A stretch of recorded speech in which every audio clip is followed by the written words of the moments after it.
mba hampahitao ny voninahitrao aho, mba hampahitao ny voninahitrao aho. Izany no anasaka anao ahatra hatramin'ny farany.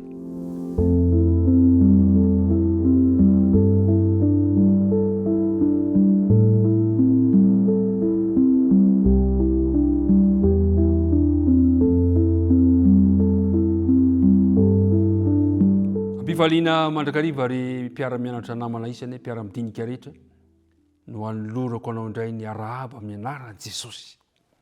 Ilay tia antsika, ilay mitantana antsika, ilay tsy mahafoy, tsy manadino antsika, ilay mikarakara sy miay antsika isan'andro isan'andro. Ny fiadanana any no anjaka aminao sy ny ankonanao. Andeha hifanofa fahatanana isika ho mariky ny fifandraisan-tanana. Andeha ary hiaraka hivavaka isika, anombo antsika izao dinika mahafinaritra izao. Andriamanitra ray io, misaotra indray ny amin'ny fitantananao anay. Misaotra indray ny amin'ny ity maraina vaovao ity, izay sokafanao eo anoloanay, mba hahafahanay miaraka mandinika ny teninao. Misaotra anao no nitehirizanao anay tamin'ny alina mangina iny ka namoazanao anay indray, tafahoana soma tsara eto.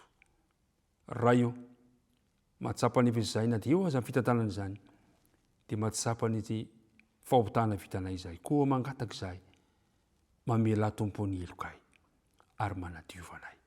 Irinay, raha ny fanainao masina no ampitoerinao aty-amponay, azonay mandray tsara ny teninao. Mivavaka tonolona sy angatahana, noho ny amin'ny anaran'i Jesosy ririany. Amen.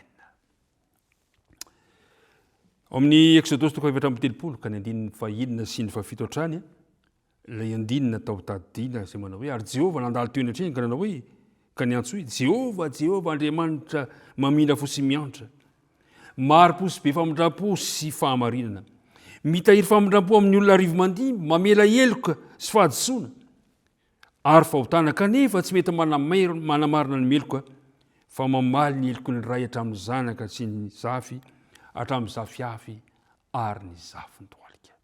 Minao fa ifambavanao tsy moramora izany andiny tsoratra masina izay maneho ny fahalebiazany anaran'Andriamanitra izany. Ery mpiara-midinika namana, taorian'ilay fiemorana nanaovan'ny zanak'Israely ombilahikely volamena, dia fantatsika tsara fa nanao fanilalana tamin'Andriamanitra i Mosesy.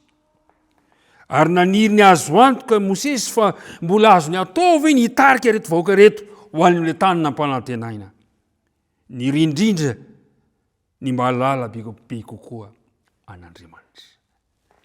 Mahafinaritra zany etaeta ny mpitarika izany. Mahafinaritra zany etaeta ny olona anankiray. Mbola afaka manohy ve aho? Mbola afaka manohy ny fiarahako amin'Andriamanitra ve aho? Amin'ny Exodosy 4:7 ka manomboka amin'ny 9:7, ahitantsika toe-javatra kely anankiray aroy Mosesy. Mahafinaritra ilay fangatahany Mosesy. Mosesy mangataka. Hoy izy hoe aroy Mosesy mba hampahitao ny voninahitrao aho. Zava-dehibe ry mpiara-midinika namana zany fangatahana zany. Fangatahana amin'Andriamanitra. Tamin'ny famindram-pony no nanehoan'Andriamanitra ny voninahiny tamin'ity mpitarika ity. No valian'Andriamanitra izany fangatahany Mosesy izany. 9:7. Hoy izy hoe fa hoy kosa Jehova, izaho hampandalo ny fahatsarako rehetra eo anatrehanao, ka hanona ny anaran'i Jehova eo anatrehanao, fa hiantra izay hiantrako aho ary hamindra fo amin'izay hamindrako fo. Ary koa izy, tsy mahazo mahita ny tavako ianao fa tsy misy olona mahita akavelona. Dia hoy Jehova, iny mifitoerana eto anilako, dia hijanona eo ambonin'ny aram-bato ianao. Ko raha mandalo voninahitro, dia ataoko antsefaky ny aram-bato ianao, ka hosaronako ny tanako ianao mandra-pandaliko. Dia hanaisitra ny tanako aho, ka hita ny voko ianao, fa ny tavako tsy ho hita. Ary mpiara-midinika namana, namaly ny vavaka ty mpitarika ty Andriamanitra. Namaly izy, ary nampanantena Andriamanitra, fa mpandaloviko asehoko anao ny fahatsarako. Asehoko anao ny voninahitro, satria ny voninahitr'Andriamanitra dia ny fahatsarany, zany hoe ny toetra n'Andriamanitra. Voninahitr'Andriamanitra ny manome hery ny zanany. Irian'Andriamanitra ny atratrara antsika ny tanjona ambony indrindra amin'ny fiainana ara-panahy. Mahafinaritra mieritreritra an'izany. Voninahitr'Andriamanitra ny manome hery anao. Voninahitra ho an'Andriamanitra ny andray ny mpanota mibebaka eo anatrehany. Ary voninahitr'Andriamanitra ny manome izay ilaina rehetra mba hanovantsika ho amin'ny voninahitra hanovantsika ka aneo ny toetra ny fiainantsika sy hampafantatra izany amin'ny hafa. Karary ny Andriamanitra raha namaly ny fangatahana izay nataony Mosesy. Ry mpiara-midinika namana, nangataka Mosesy ampahitao ny voninahitra aho dia eno Jehova fa namaly izany. Ry mpiara-midinika namana, tsy maintsy aseho amin'ny asantsika izany fanehoana fitaratra ny toetran'Andriamanitra izany.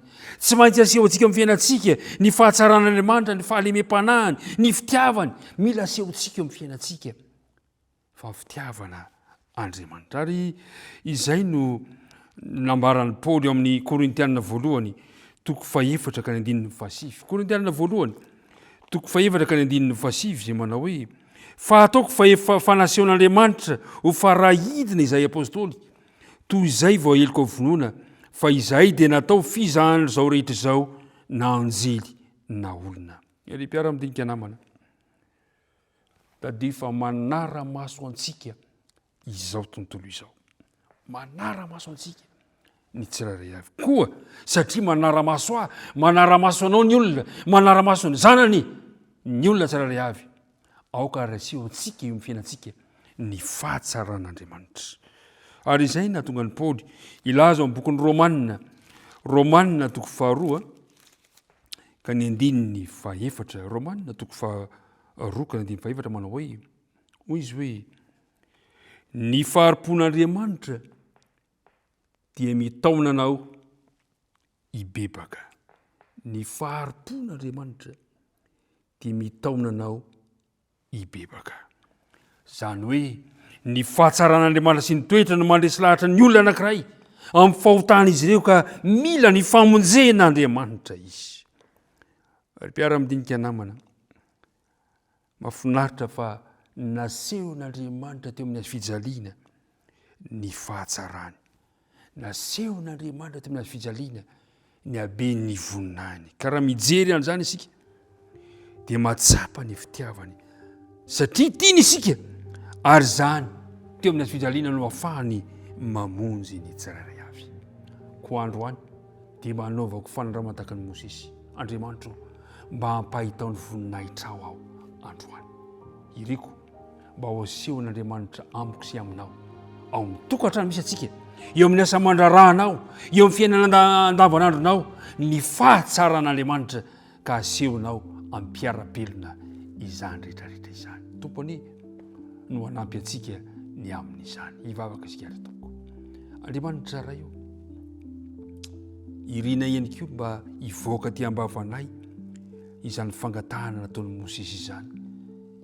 Ka mba say ihany koa izay mba manao hoe: Tompo, mba hampahitao aminay koa ny voninahitrao. Dia ilay fahatsaranao, ilay fitiavanao, ilay fikarakaranao anay, ka mba asehonay ihany koa eo amin'ny fiainanay izany, eo amin'ny andavanandrom-piainanay tsirairay avy. Dia apetraka am-pelantananao ary ny tontolo andronay, ka ny fanaina masina tsy hasaraka anao fa hitaritalana anay ho amin'ny marina rehetra. Tononona ny vavaka noho ny amin'ara Jesosy. Amen.